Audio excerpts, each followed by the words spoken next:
So I will just give it a couple of seconds until we let some people up. The participants are coming in, so it's working. I'll just give it a minute and then we will get started.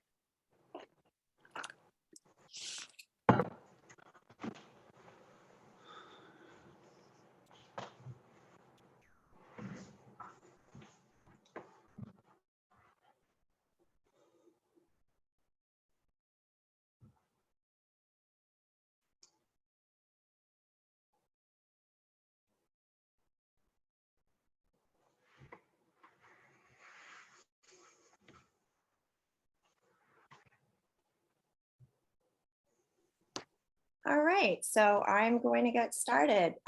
Welcome, everyone. Thank you for joining us today for our latest Artist in Conversation talk with the exhibiting artists from the Third Mind, 2nd Street Gallery's current exhibition, up now in our Dové Gallery. I'd like to begin by acknowledging the traditional custodians of the land I am tuning in from today, the Monacan Nation, and pay our respect to their elders past, present, and emerging. My name is Kristen Ciaccia. I'm the Executive Director and Chief Curator of 2nd Street Gallery. We're a 501c3 nonprofit art space located in Charlottesville, Virginia. Just a bit of housekeeping before we get started. This is a Zoom webinar, so you can see and hear us, but we cannot see or hear you. So just sit back, relax, and enjoy the talk.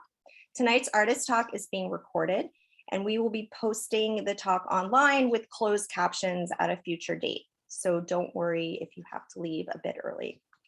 We'll have an open Q&A session with the artists at the end of the talk. So feel free to enter your questions down at the Q&A box at the bottom of your screen. If there's something that makes sense to answer right away, I'll ask the artists, but in general, we usually hold our questions until the end. So for tonight's Artists in Conversation, we are joined by artists and collaborators, Erika Chu and Andrea Trimble, Kweisi Morris and Andrew Sherogan, Laura Josephine Snyder and Kathryn Wingate, and Benford D Stellmacher and Derek J as they discuss their recent collaborations in our Third Mind exhibition. Taking its title from Keith Haring's 1988 essay, Painting the Third Mind, about the artistic collaboration and friendship between Jean-Michel Basquiat and Andy Warhol, this exhibition paired artists and asked them to step outside their comfort zones to create a single painting together for exhibition at 2nd Street. I selected and paired participating artists for the exhibition from a free open call back in, I think it was spring 2021. Artist pairs began collaborating on their joint painting in the summer using a 36 by 36 inch canvas supplied by the gallery. The exhibition includes 11 total paintings completed by 11 artist pairs. The exhibition is generously sponsored by Journey Group and a grant from the Bama Works Fund of Dave Matthews Band. So we're going to get started by, we'll have Erika and Andrea pop on. If you want to turn on your screens and say hello and quiet. And the cat is now saying hello. She's being good up until this point. But so I'll let you both give a little elevator pitch and introduce yourself, and then maybe I'll get the conversation rolling with a couple of questions. So who wants to go first? I can go first. My name is Erika Chu. I am an artist living and working in Charlottesville. I'm primarily a watercolorist, but I also use gouache, ink, and I do a little bit of bookbinding. So my practice focuses on telling stories through objects. And a big part of that recently for me has been incorporating paper origami into my work. Humans are inveterate storytellers, and I'm interested in all kinds of narratives from folklore to fantasy to stories we tell ourselves to stories about the environment like this piece. So I'm honored to have been part of the show and excited to speak with you all tonight. And I'm Andrea Rudy Trimble. I'm an artist in Charlottesville, Virginia. I primarily use pen and ink with a bit of watercolor and also a little bit of bookbinding. I'm really interested in the intersections between our natural environment and our built environment and what that means with our changing climate. particularly what it means for our buildings and spaces. And this was a really fun project. I'm excited to talk about it and grateful to be included.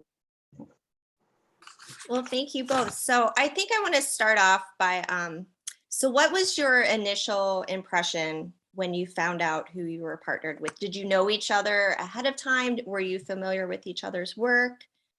Do either of you want to speak? No, we did not know each other. When I heard about it, I Googled Erika, looked her up, and was very intimidated immediately because Same. it was beautiful. But was really excited for the challenge of working with her and being a team and not letting her down with what we produce.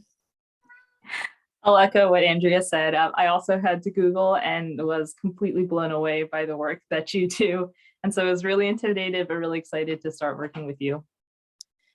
So how did the two of you go about your collaboration on this particular painting? Was there a lot of planning, or was it more spontaneous? I know the answer, but you can tell our audience out there who do not know the answer. I think we found we're very similar in that we're planners and sketchers and like iterators. So we started meeting in June. We met at a coffee shop without any materials and just talked about our inspirations and our interests, and found quickly that my interest in architecture and Erika's background in archaeology could lead to some really interesting concepts around growth and unearthing and what it means for the built environment versus what we leave behind. Yes, I think we started with a lot of brainstorming. The left photo on here is a lot of our just words brainstorming. And then we moved to more thumbnails as we tried to hash out what we were interested in talking about in this piece and what kind of shapes that we wanted to show and how we kind of wanted to try to blend our two styles. So the both of us use watercolor, and we decided that we wanted to stick with that, and we wanted to use watercolor in our work. But also tried to combine the different styles that we have. I think Andrea works in a much looser style than me in some respects. And then I go a little bit tighter. So we were trying to work through how we could play off of each other's strengths that way. So it looks like for this particular piece, there was a lot of planning that went, a lot of planning, sketching, going back and forth. So I'll ask the question that everyone asks. When did you start, and how long did it take, do you think, from your initial meeting and planning, or was there more of the actual conversation and planning stage, and once you got started it sort of all came together, or what was the timeline? I'm curious. Yeah, I think we really wanted to work on watercolor paper, so we stretched the paper onto the canvas. Erika, remind me, maybe in September or so. So we spent the majority of the summer sketching and planning and working small scale. Both of us work on a relatively small scale. So for this, we wanted to really think through how we magnify up. So we stretched using water in a kiddie pool and stapled on the back. And then we projected we sketched it out and photoshopped it and pulled it all together, and then projected it out onto the canvas to get going. And that was probably early October. And then we just sort of went in and passed it back and forth to paint. Erika, do you want to add? Yeah, that's a question a lot of people have been asking who have come to, because once they realize that it's on the paper and not on canvas, it looks so seamless, the finished work, that people have been asking me, how did they do that? And I need to talk to them, because, there's been artists who have been coming in who work on paper, work with watercolor, and they really like how you were able to transfer it onto the canvas, because it has such a presence now. So that's interesting to hear how you did it in kiddie pool. I think we were both really surprised how well it turned out too. We stretched it. I think we weren't exactly sure how it would turn out. Neither of us had done this kind of stretching on a canvas with watercolor paper before. So this was the first time for both of us.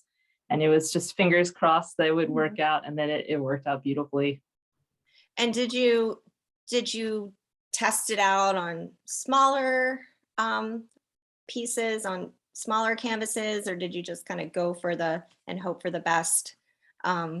with the big one, or was there like a trial and error? Or? We did it on smaller and it did not look great. But Oh, we wow. used, when we went large, we used nicer arches paper. And I think the paper quality made a difference. Erika, do you want to elaborate on that? But I think the paper quality helped for sure. Yeah, I think it's exactly what you said. And also something about it just being larger. And I think there was more for the paper to wrap around with the edges really helped it. But yeah, we did try on, I think 6x6-inch square, smaller canvases to see what it would look like before we jumped in and did it on the big canvas. Oh, wow. So looking back at the experience, what do you think was the hardest part of collaborating on this piece? So you're first, so everyone else gets to hear the questions and they can start. Yeah, that's tough. I think for me, because we ended up choosing watercolor and sticking with watercolor, I think we made it a little bit hard on ourselves because we realized at a certain point it's really hard to do watercolor on top of each other because of how transparent the material is. It kind of shows everything you do in layers. So we were really intentional. I think that's why we planned so much with our piece, because we wanted to make sure that the translucent quality didn't get too muddy. So we definitely thought about that. And I think that was one of the challenges that we had the most, was to make sure that when we were passing this piece back and forth, we weren't overwriting each other's work too much, for lack of a better word. Which I think you can really tell in these photos. We were very intentional about, okay, we're going to work on this part and do it this way, and thought about it a lot in advance. When to stop was also a challenge. I think the pentagon in the center of the two origami, that's probably where we struggled the most, of what goes there and what helps our concept versus hurts or confuses it. So I think once we figured that out, it clicked and we knew when we had it. But it took us a while to get to that point. Yeah, I think what we did for a while was we traced out the shape in tracing paper or in cut out watercolor paper in that size. And then we just kept taping different things that we were trying out into that space to see what we thought would work as we shuttled it back and forth. And it took a couple of, I don't remember how many different ideas we tried out, but it took us a while to land on what the final thing was. And was it hard to work on someone else's work once you were? Oh, yes. Yeah, there's definitely a different kind of pressure of not wanting to do something that Erika might not like or might feel ruins the whole thing. So I think, yeah, definitely that added pressure for sure. So was there anything that surprised the two of you about collaborating? Like, for instance, someone else who's not part of tonight's conversation had said to me, I thought I was a good collaborator until I signed up to do this exhibition. And then once I got started, I realized I wasn't good at it. So was there anything that surprised you about collaborating, or was there something maybe you learned throughout this process about yourself, or maybe about the artist you were collaborating with? Or not? I think for me, it was really great to learn from Andrea, just because I think, like I mentioned before, she has this really beautiful loose style of working with watercolor that is really different from the way that that I tend to use watercolor. And I really appreciate getting the chance to see her use that and to see what techniques that she uses and how we're using the same medium, but it can be applied so many different ways. And so that was something that I felt like I really learned from this process from Andrea. And I think likewise for Erika, like she's such a mastery of watercolor and light that I learned a lot about sort of the three-dimensionality of the material. Even though we use the same materials, we use them in different ways. But I think I was so excited as we moved through the process about how our interests, like some similar inspirations from Hayao Miyazaki and Studio Ghibli, and like our conceptually, like how well that those fit together. Yeah, it was fun. Mhm. So if given the opportunity, would you do this again? Is there something you would do different if you would do it again? Absolutely, would do it again. Yeah, and I think there's still like there could be a whole series of different iterations of the same sort of concepts of this human strong construct with this more natural landscape. Yeah, for sure. I think we even started talking about it at the end. We are like, oh, we have to turn this in, but we have all these different ideas, and it would be really fun if we could keep going with like the idea B or C or D that we didn't get a chance to do. And so I think for sure we've got to get together in the future and hash some of those out. Because for this piece specifically, I think what we had in mind was having a really sharp contrast between the origami, which we meant to emulate or to evoke human construction or human architecture, which contrasted with Andrea's style, which is a little bit more natural in the landscape, and show how those two things can intersect and be both beautiful and destructive together. And that's an idea that we still want to play with in the future, for sure. We're really interested by where we can go with that idea. No, that's fantastic. And Sri, do you have an image of the finished work that we can see? I'm sure you do. Yes, going back. So yeah, no, this was so interesting to hear about the process and everything. And is there anything else that the two of you wanted to add about the work, or any final thoughts or comments? And thank you for going first. No? I think just maybe like a fun Easter egg thing earlier today before we had this talk, I texted Andrea and I was like, have you seen Don't Look Up? Because I feel like our piece kind of evokes the mood of Don't Look Up. So if there's that parallel there for people to draw the meteor shapes coming down is maybe something to think about with this piece. Oh, thanks for sharing. All right, well, thank you both for being here tonight. And I guess we can move on next to Kweisi and Andrew. They want to pop up on the screen. Oh yeah, so you're next. All right. Who wants to go first? Who wants to introduce themselves? I'll start. I'm Kweisi Morris. I am a local artist. My background in the creative space is in graphic design. I was educated formally as a graphic designer and spent the early part of my career doing design work. Got caught up in the whole corporate world thing, and a couple years ago got to go to Ghana, and it was a life-changing experience for me. I found my muse there, and I came back with all of this energy and have been engaged primarily with acrylic on canvas, but starting to branch out with mixed media and found objects. And this project was very liberating for me. I didn't know what to expect, but I'm so glad I had the opportunity to do it. Hi, my name is Andrew Sherogan. I am an artist living in Charlottesville.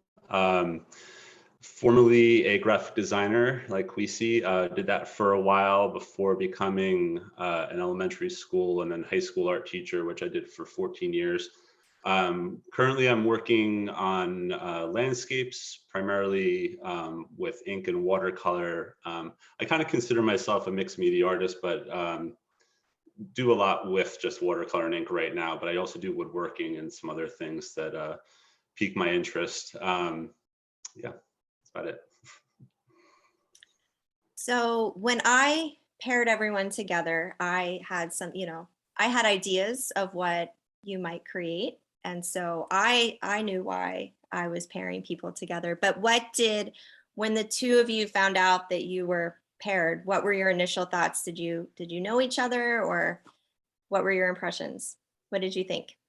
I did not know Andrew, and so I did what everybody does who has access to the internet. I looked him up, and I thought, wow, he's got some really cool art there. This is I've never collaborated on a piece like this, and so I had no expectations. As a former graphic designer, I'm used to knowing what the end product is going to be. And so this was a brave new world for me. This was the undiscovered country. And it was kind of a wild ride because I didn't know. I felt like I was creating in the dark. But over time, the light came in, and we found that groove, and the piece just got better and better. It has really impacted the way I'm going to be approaching my art going forward. It really helped break me out of the box that comes from that sort of really strict approach that I always took to design work.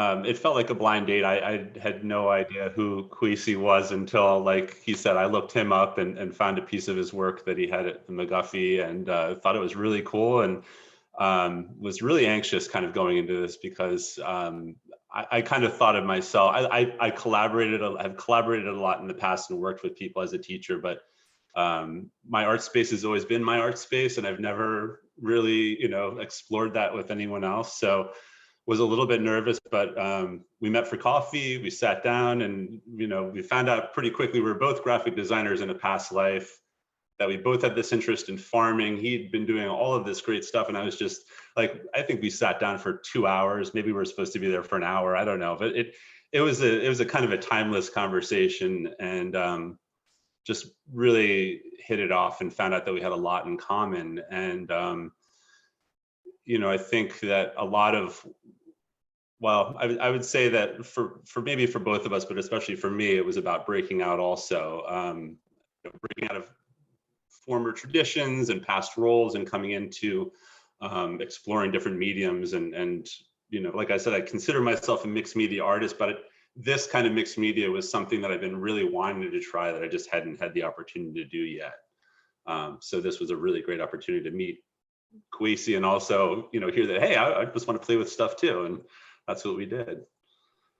And one thing I would definitely emphasize to people watching is, if you haven't already, to come into the gallery to see the work, because there's just the photos, just you can't really get a true sense of the work from just these photographs. There's so much, texture and substance and just layers and things going on. So if you haven't already seen the piece in person, come by the gallery. So yeah, how did you go about this collaboration? Did you sit down and work on it together? Did you pass it back and forth? Did you have a plan of attack in mind? Did you kind of just go stream of consciousness? How did you approach the collaborative piece? I think, and Andrew, you can correct me if I'm wrong, but I think we started out with trying to come up with a plan. For me, at some point, I realized that we just had to sort of let go and just kind of jump into it. But it feels to me like the majority of the creative work here was about the conversation and the relationship building that we did. I mean, there's a lot of layers. There's a lot of stuff going on. There are things in here that you can't see anymore because we layered on top of them. It's almost like a historical piece that sort of tracks the history of us sort of coming together, that convergence of two people who are different but had eerily so many things that were similar. As Andrew said, both former graphic designers. We're both live in rural communities, have an interest in small scale farming and food production, and just a lot in common. And so we started out doing a lot of talking, getting to know each other. We did some creative word exercises to try to generate some creativity. And it was Andrew who finally just made the leap and got this project going. And we did trade it back and forth. So I visited Andrew's place and got a sense of him by being in his space, and then vice versa. He came out to my place. And so we went back and forth. we got to a point where we, and Andrew sort of gave voice to this, that we need to work on this at the same time. At some point, we need to do that. And that was kind of scary, just because I really respect the work and the creativity that he did. And I was like, I don't want to cover up something that's important. But then for myself, I felt like it's going to really be helpful for me to be able to just let go, let the piece define what it looks like. And so we got to a point where we did get to work on it together, and it just seemed to, it's like we didn't create the art created us. It created that relationship, that connection in itself. Yeah, I absolutely agree 100% with everything you just said. It really is all about a conversation, and there are so many layers to it. And because of our schedules and timing, we did work on it separately most of the time, but I was in constant communication. I would send him pictures of progress and show him what I had done. So this slide that you're showing now is like the very beginning, and the very first layer, only like some of which still shows through, was from some dirt that comes from my property that I rubbed in, kind of stained, and then mixed with some paint and started painting and scraping and just like really having fun with it, being so much more loose and I don't know, just having fun with it, playing more so than I do in my own regular work. And then after this picture on the left was made, Kweisi came over. He brought some sand and some dirt from Ghana, I think from Hawaii, from was it Point Comfort?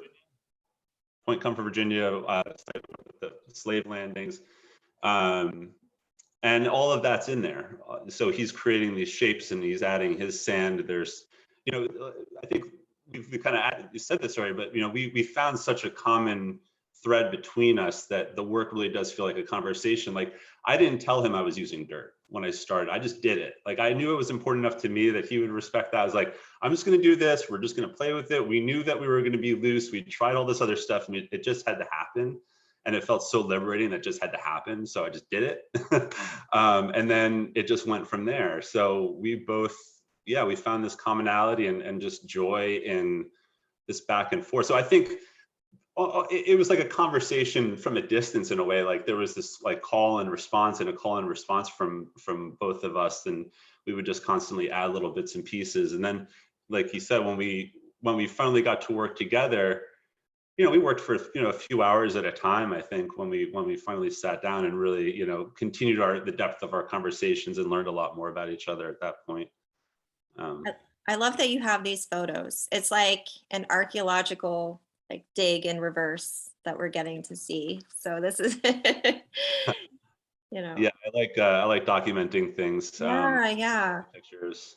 A lot of the material, well, not a lot of them, but some of the materials come from a demolition that I'm doing at my house. Okay. The house was previously owned by an African-American family. It was a really small, like 100-year-old, like falling down, unfortunately. But a lot of these things came out of there. And I was having this conversation with Kweisi about these things I was finding, some newspaper articles from like 1955 in Richmond, and language that meant things to me, and ideas and things that I don't know, there's a lot to talk about and cover there, but that's where some of those things came from and where I kind of found my mixed media pieces, because that was going on in my life. I was active in thinking about these people that lived there and how they use this newspaper as a vapor barrier to keep the cold air from coming through the floors, and that's where I pulled this linoleum back, and there it was. I was like, wow, so yeah, it was kind of like a little bit of an archaeological dig, both for me, but in our conversation together, as we kind of built a history, I guess. One of the things that really struck me as we were putting this together, and certainly toward the end, is that there's a lot of three-dimensionality to this. There are a lot of objects, a lot of things, but they're not random things. I said found objects, but they're not really found. They were things that were close by, things that have meaning. I've got some things in here, like there's a bone there that I saved from my childhood. And so these objects have historical meaning, and they have, there's emotional meaning in it. And it adds so much, to me, weight to the piece. One of the discussions we had was, there's a lot going on here. How do you convey, quote unquote, meaning to just the random person who comes up and sees the piece? And we realized you can't. People have to approach the art and take whatever meaning from it that they can. To me, there's so much of my personal experience in it that no one can have that meaning but me. And this idea that a piece can be different things to different people, and that there is no uniformity of meaning is something that, because I usually work creating representational images, a bird, a tree, a flower. And so this was, as I said, undiscovered country for me. Yeah, I would say, a lot of what we talked about was pretty personal.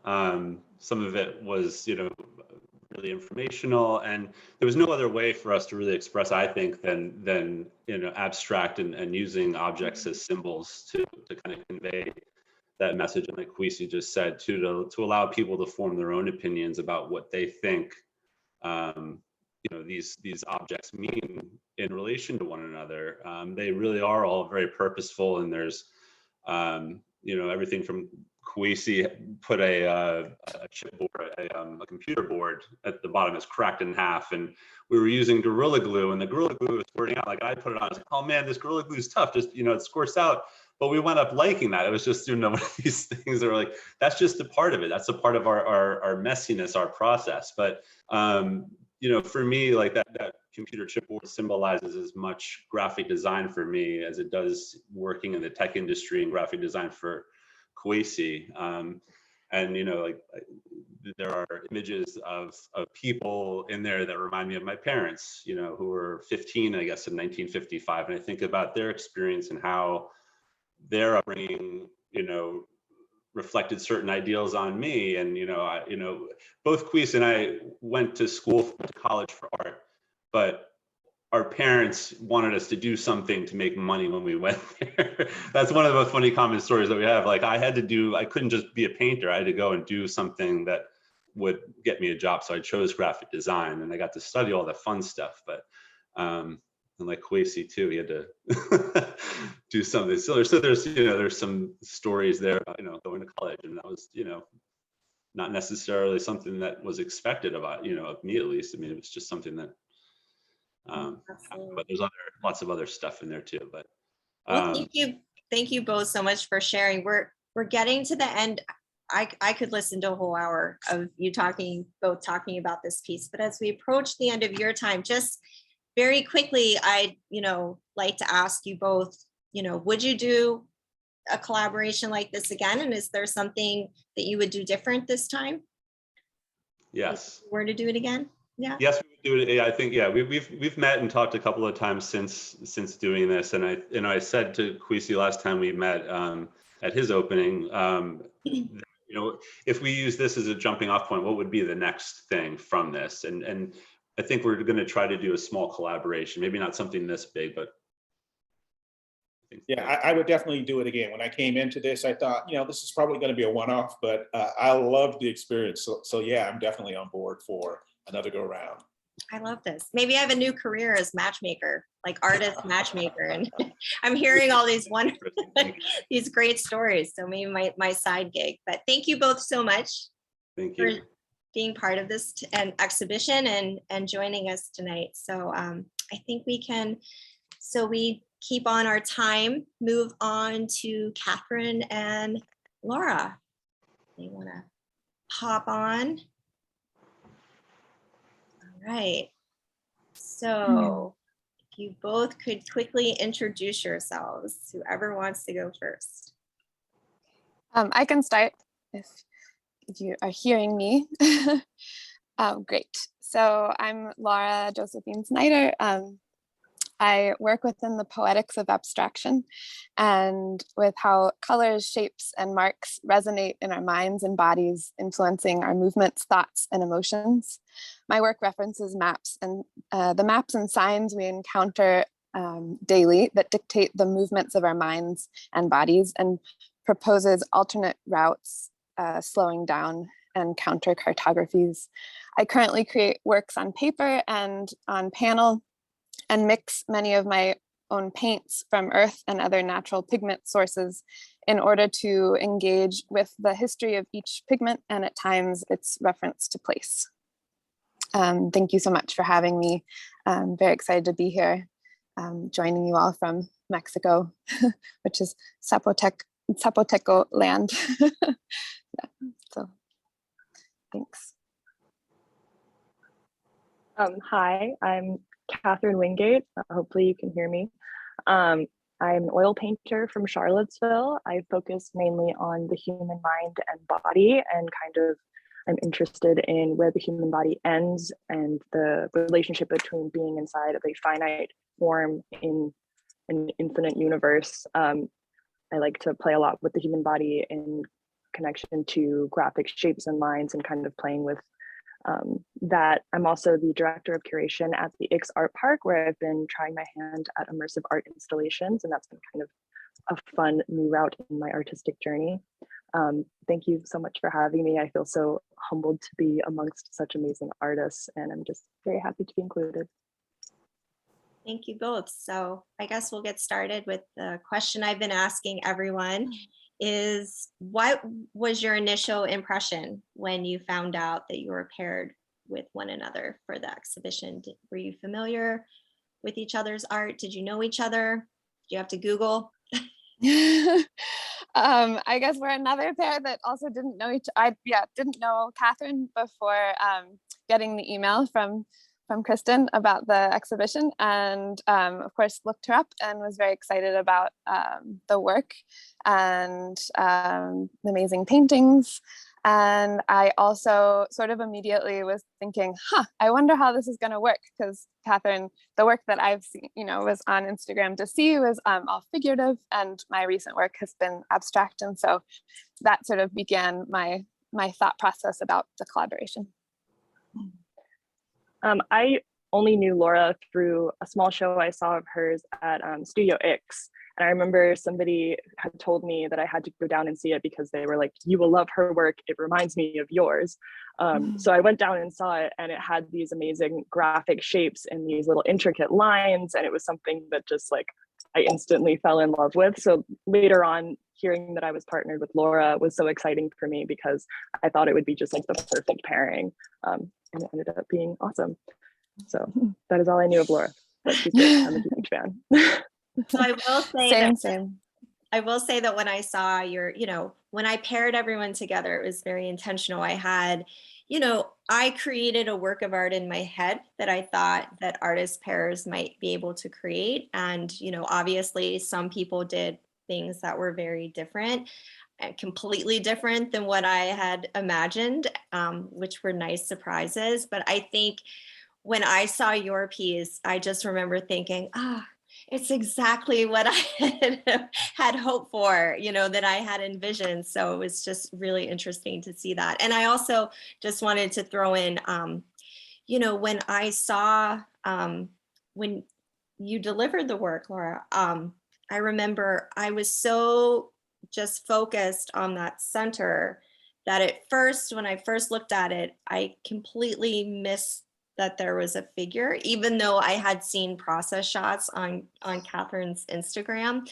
So it's just really, and then all of a sudden the figure hit me, and I was just completely blown away by the piece and how it worked together so seamlessly. So now I'll be quiet and let you talk. And just, I'm sure everyone is curious to know how you went about creating this amazing final work and how you went about the collaboration.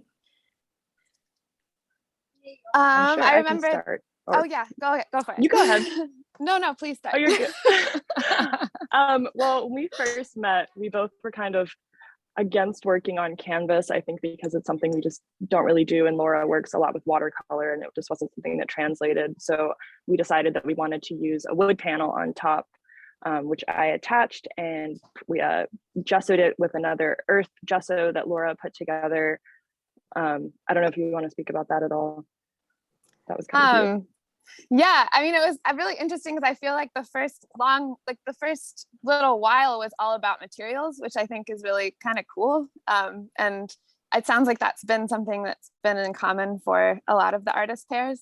And yeah, similarly, like the building of the, I just remember being like, oh yeah, let's make a wood panel. And then I was thinking, oh, who could we get to help us with that? And Kathryn said, I can do that, which was very nice. That she just went ahead and did that. And then, yeah, the earth pigment I had been wanting to mix with traditional gesso. So like heating it up and adding the pigment in with the rabbit skin glue and the whiting and everything. And so that was something that I had just started experimenting with and was really excited about doing for this piece. And I loved when I dropped it off as just like the pink panel back to Kathryn. She started calling it a she, which felt very appropriate. And then I thought of her as a she forever after. But yes. I don't know if you want to keep going. Sure. The process. I think the inspiration kind of took us a minute to decide what we wanted to do with it. When we first met, we met in Laura's amazing studio, and she had all of her paintings up on the wall. And I think the one that really stuck out to me was a painting that she had done over like a topographic map, I believe is what it was. It was like a map that she had done these beautiful lines on top of. And yeah. I immediately kind of had this vision in my head of using the body as a topographic map and kind of like how physical forms could create those hill shapes and how her lines on top of it could kind of like follow those shapes in a way.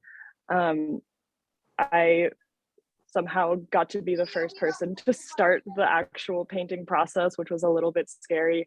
And it took me a really long time to decide on like what I wanted that body to look like. And I finally kind of just like picked something just to start it, which was a little bit scary just because I wanted to make sure that she liked what I was doing, but also that like I felt comfortable doing it. I'm an oil painter, so I do not work with watercolor. It's something that's like very scary to me. I think I tried it like twice in art school and it just like felt so wrong. So this was a nice experience to try something that is very unnatural for me and a little bit scary. And the watercolor earth pigment on top of the gesso that Laura created, when I was painting it with the water, it looked very dark until it dried. So it felt a little bit like I was painting blindly, which was a really nice exercise because oil painting is very much like you can go back, you can fix things, you can refine lines. Whereas like this, I had to very much commit to what I was doing, which was a good practice, I think. No, absolutely. So for you, you think, it sounds like the challenge was just getting started. So Laura, then was it difficult once you got the work to continue to then have to work over top of it, or was that just not something that you just went for it? Oh yeah, no, I definitely took me a while, and I was just like staring at this beautiful woman that I had been given, and she was staring down sort of off into space onto the ground, and I was staring at her, and we had this conversation, and yeah, I guess I had thought that I would just start painting like these small marks that I sometimes use very rhythmically across the surface and more organically. And something about like the shape, and also I think like everyone has mentioned, the sort of pressure of not messing it up made me plan, even though I really rarely do plan, but it was it was fun. And I did it in my own way, which is that like I definitely made sort of something you could call like sketches, but they don't really look much like the finished product. It was just sort of like thoughts that were happening. And then I drew on the across the surface, and And I started with her face because she was so beautiful, and it was so nerve-wracking to sort of start painting on top of her that I thought I'd just get that part out of the way since it was the scariest. And I was pleased to see that, like, you know, although you can see the white lines, the figure still comes through. And I think that this sort of, it's kind of like we're trying to both speak two different languages at the same time and have them become one in a way. And I think that for me, I think that worked, and it was successful, and that it was a really, really interesting experiment and experience. Yeah. No, that's such a great analogy. It's like, you know, a music composition where you have two people creating two different pieces, but when you play them together, it just fits. And I think that that's definitely what I'm seeing here on this work. Yes, I think that's a good analogy to the music. And you know, it was great. I think I had my doubts about the figuration and abstraction, but they didn't really matter because I think Kathryn was so willing to just like try something and very open to it all. And to, like, you know, I made her the the hematite watercolor, and she was happy to try that. And it was so amazing to collaborate with someone so willing to try anything. And I think that just made both of us like comfortable with it. And then I think it was interesting that we didn't keep passing it back and forth. So like Kathryn started, and that has its own sort of nerve-wracking part. And then I finished, which was also quite, you know, terrifying to be like, oh, let's not mess this up and know when it's finished. Yeah. But it was good. And I guess with the process towards the end, I did something similar as the first artist pair we're talking about, like cutting out shapes and placing them on the surface to sort of wrap my head around where things were going. But yeah. No, absolutely. And Kathryn, what did you think when you saw the piece once Laura had worked on it? What was your impression? Oh, I was just floored. I think it's so beautiful. It's better than I could have ever imagined it. And it just feels like it was always supposed to be that way. I mean, even just seeing it on the screen now, it's like, that's how the painting was supposed to be from the start. It just feels right to me. I love the colors that she used, and she's just so meticulous, and I'm just so amazed by her work. So it just makes me happy. And it's interesting about the color too, because, you know, all of the artists working in the exhibition, all of the 11 artist pairs, you know, you were all working separately, and maybe some of you posted some images on Instagram or whatnot, but, you know, not only did each individual piece come together so well, but I think the whole show as a group just feels so cohesive with, you know, some of, you know, that back wall, especially with the color, it just goes together so well. It's really interesting that you were all sort of drawn to a very similar color palette and whatnot. So yeah, that was crazy to walk in and see all the pinks. I was like, whoa, how did that happen? Something in the air we were all experiencing. No, absolutely. Yeah. Yeah. So if given the opportunity, would the two of you, would you do this again? And if so, is there anything different you would do? Yeah, I would absolutely do this again. I think if I were to do it again, I would want to kind of experience that back and forth a little bit more than what we did. I think it'd be interesting to see what that would be like. I think both of us work a lot with layering, so I think it kind of only makes sense to add even more layers on top of like the concept that we had done. So yeah, I would love to do it again. Yeah, I agree. And I think, you know, was thinking it would be really fun to sort of work on something at the same time too. I think when I first got the email, I was kind of imagining that we would like get together and drink some wine and paint together or something. We can still do that. Yeah. But you know, like life happens and people's schedules, and I think we did like really well with what, you know, the time that we had, and it was great. But yeah, I think that would be cool to do in the future, pass back and forth, but also like, yeah, paint together. Well, thank you both so much for being part of the show and for being part of our conversation tonight. And before we move on to our next pair, does anyone have any last minute final things to add? Or if not, that's fine. We can move on. I just would say thank you, and I've really enjoyed listening to from all of the collaborators so far, and it's sort of it was like a very fruitful challenge, I think.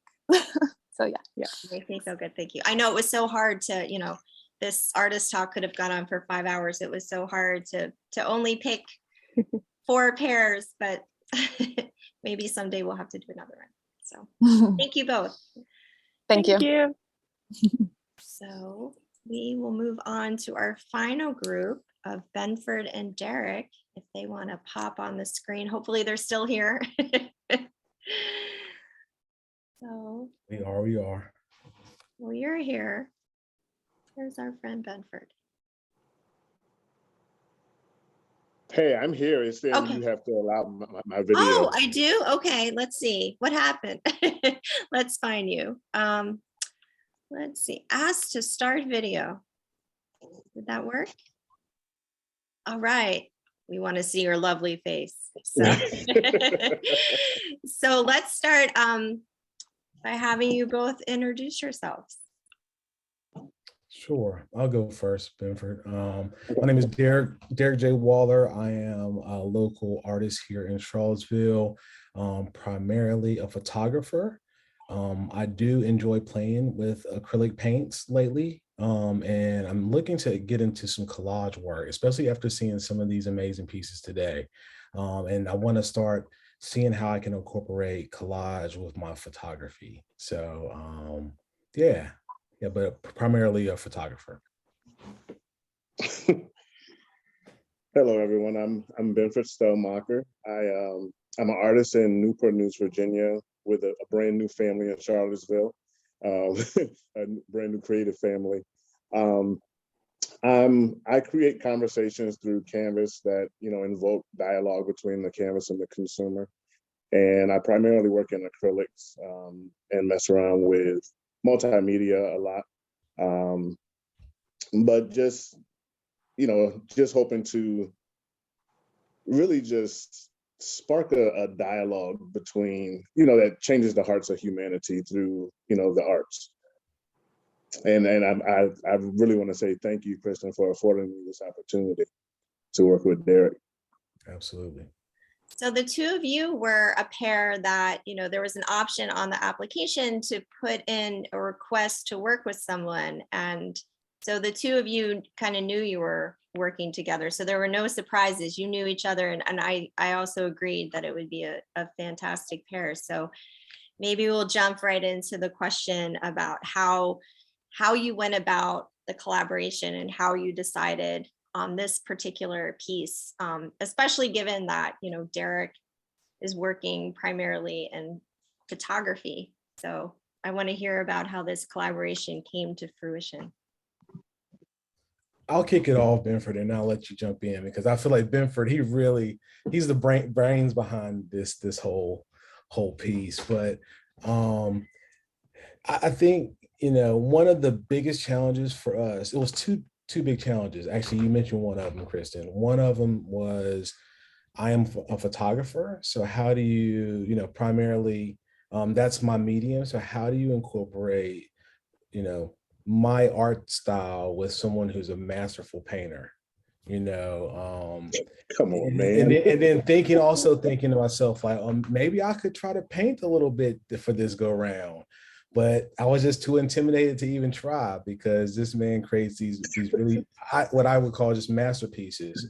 And the other big challenge that we had is our distance. A lot of the other collaborators here live, even if there's some distance here, I mean, you can get to each other probably in a half an hour or 30 minutes. For us, it was 2.5 hours. So we had to kind of get creative we knew that even though there was a decent amount of time, from when we were told that we were a part of the show to actually finish the piece, we still weren't able with our busy schedules to just drive back and forth, from Newport News or Charlottesville. So we had and Benford had a few ideas. I had a few ideas, but we said, hey, what if we turn, turn the canvas or use photography for the canvas. And that's kind of where the idea initially started. And Benford is a man of many ideas, if you know him.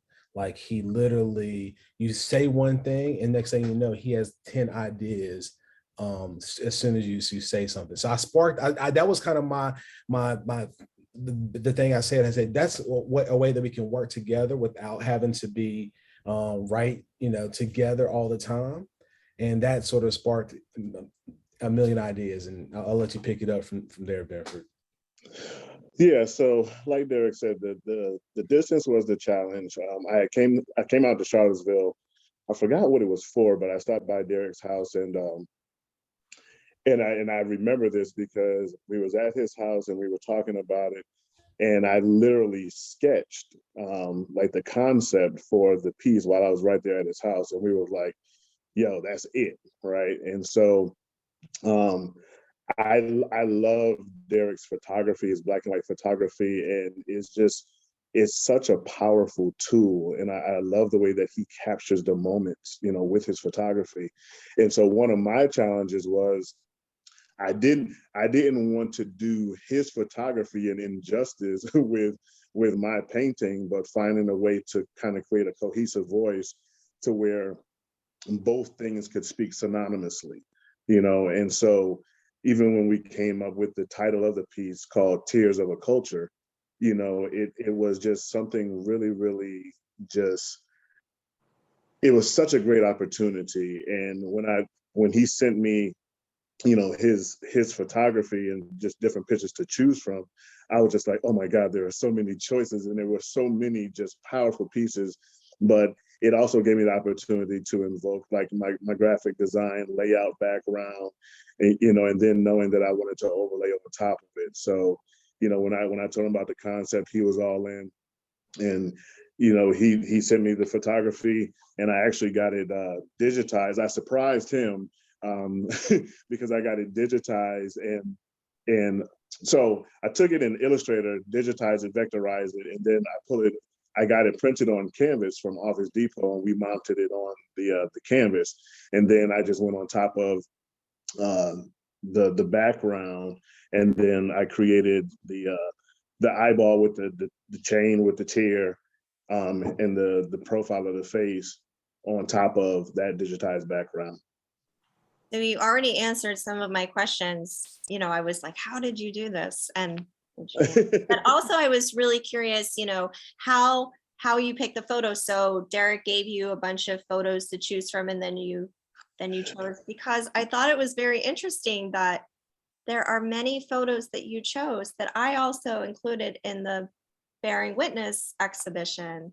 So I felt like there was some sort of connection, some psychic connection or something, because I was like, I had thought that you had so many photos to choose from, and I was, I saw there were several photos that had been included in the exhibition. So I was like, Benford, he has some great taste picking this. I'll start here, Benford, because I will say, before I consciously thought about that before I provided him with options to choose from, Kristen. I actually, honestly, I kind of thought I would not send him some of those images because they had been used already in a Second Street show. But I kind of, out of curiosity, put those in the file to see if any of them ended up in he selected those, and he did. Wow. Like you said, he actually ended up selecting a lot of some of the same images, which I thought was really interesting. And initially I was going to say, Benford, maybe let's select some different ones, but I thought it was also it was a really personal moment for me to have that happen, because a year ago, when the show started, last October was the first year that I had shown those images at Second Street Gallery. So it was sort of a, homage really to, to that show. And I also think, the piece is so different from that exhibition. And I feel like Benford's now given these photographs a new life, and that they're living on, and that I like that element of familiarity, that someone may see this piece and maybe recognize something that they, that they've experienced before and have that moment again. So I really like that there are some images that I recognized from that show. And there's the other cool part about it for me was so for the audience, those pictures are actually pictures that Derek took during a Black Lives Matter protest. And even with me putting, the font type over top of that, and just capturing that in its total essence, and for me, it was that dialogue between the Black Lives Matter and the tears of a culture, right? Because I was telling Derek this the other day. I was just like, why is it our culture that is still fighting for the validity of humanity, in everybody else's eyes? And for me, it's, with the police brutality, with the racism, with everything like that. So that's what the tears of a culture is really about. But then you have the power of the background that's protesting, that says, hey, I'm a man, I'm worth something, I'm valid, I matter, right? So yeah, it was I loved it. And these were photographs, Derek, that you took that was in Charlottesville. These photos are from. They are. Yep. They were all taken in the May, June of, I guess, 2020 in Charlottesville, Virginia. Yep. So besides the distance and the challenge of figuring out the media, were there any other challenges you ran into with the collaboration? Where it sounds like it went pretty smoothly. Yeah, it was. I felt like it was very smooth.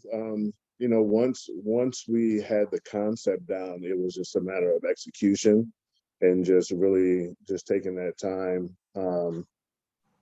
The layout, once I had his pictures, the layout was kind of easy for me, just because of the orientation of a lot of the pictures and different things like that. But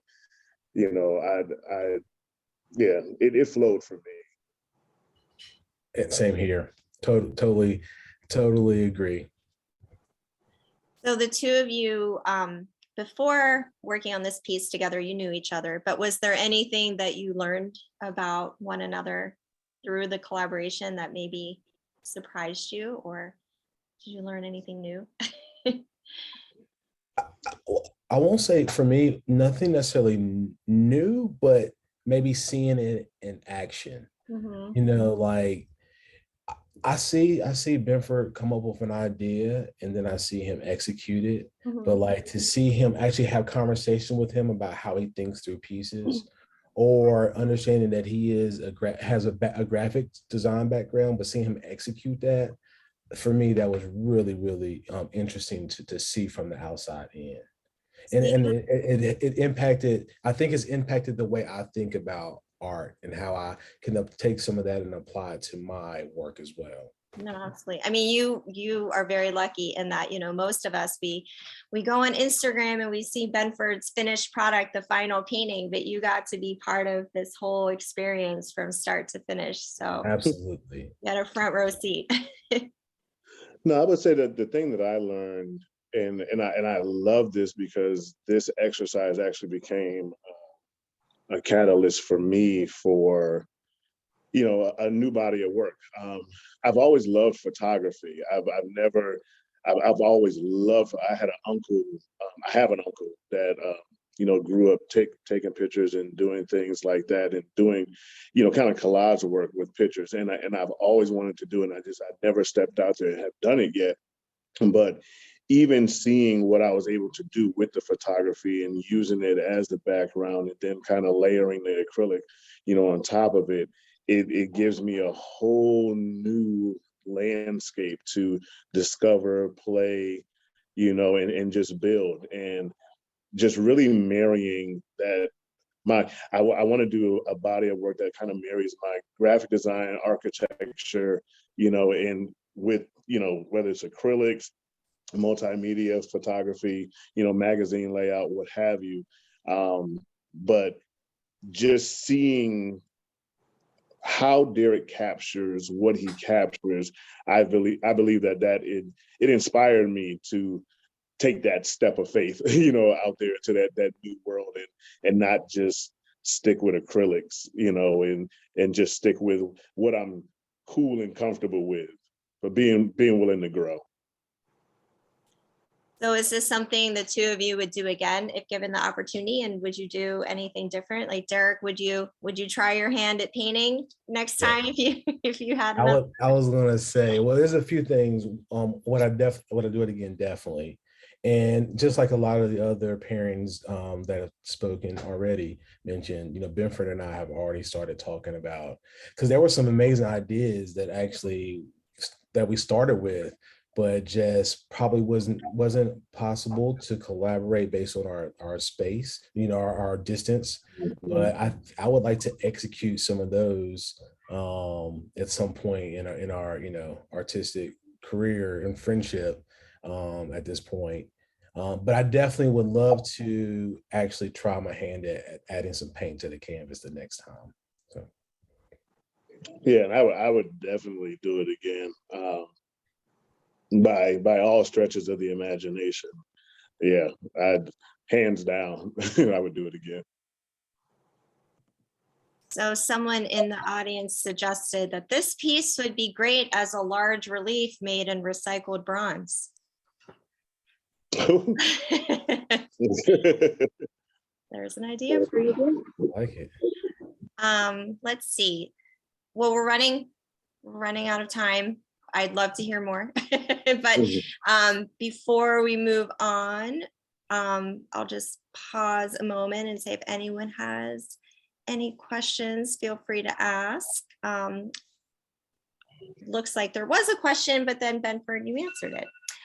That's my alarm telling me time is up. But is there anything that the two of you would like to add before we say our goodbyes and I do my commercial for the gallery before we leave? No, I just wanted to say thank you so much. Thank you both. Yes. And just a pleasure working with all the other artists and being exposed to this body of creatives that has been afforded to me. Absolutely, same here. Just really the greatest appreciation and gratitude. And honestly, like going last was kind of cool because I saw some of these pieces because I took some photos for the show, but hearing about them and how they were actually created, it's really amazing to see. So thank you, everyone. So this was a fun conversation. Now we do have a question from the audience. And this is for all of the artist pairs. I think Derek and Benford already answered this, but Chicho is asking, did the additions from the other artists give you any idea that will change the art you create by yourself from now on? So if anyone else wants to come back on screen and has anything to say, now is the time. Speak now or forever hold your peace. Anyone wanna? Everyone's being shy. Everyone else isn't paying attention. They're off now. Well, I'll say something that just all right. We're brave. That yes, definitely we'll be trying more of the large scale assemblage materials for my work because I work primarily 2D with watercolor and ink. So yes, definitely. Well, I love to see it, and I'm super excited about all these collaborations. I was, when you put a show like this together, I had an idea in my head of what might happen, and then I was so excited as everyone was bringing their pieces in. I was so thrilled to see everyone's work. So thank you all for being part of the show. And the exhibition is on view until we're actually extending it a day until Saturday, January 22nd, because we had a couple of snow days in there. So I want to give another Saturday in case people need more time to come in and see the show. So the gallery is open Wednesday, Thursday, and Friday from 11 until 5, and on Saturdays from 10 a.m. until 4 p.m. and you can browse the rest of the exhibition and see work by all of the artists in the show. And you can also purchase artwork online at our website, secondstreetgallery.org. And then coming up at 2nd Street on Saturday, the 15th, we have another family studio day. This is an opportunity for people to come into the gallery and just create artwork in the space, and get inspired by the work in the show. We provide free materials and prompts and you know, just inspiration in the gallery. So just come on in and create. And that is free and open to the public and accessible to all, no appointments required, this Saturday from 10 to 4. So that's all for me. Thank you, everyone. Thank you to all of our participants. Thank you. Benford, we're the only ones left up here on the screen, but well, Thank you. thank you, everyone. Have a good night. Thank you, Thank you, you Kristen. too. Bye. Bye. Bye. Bye.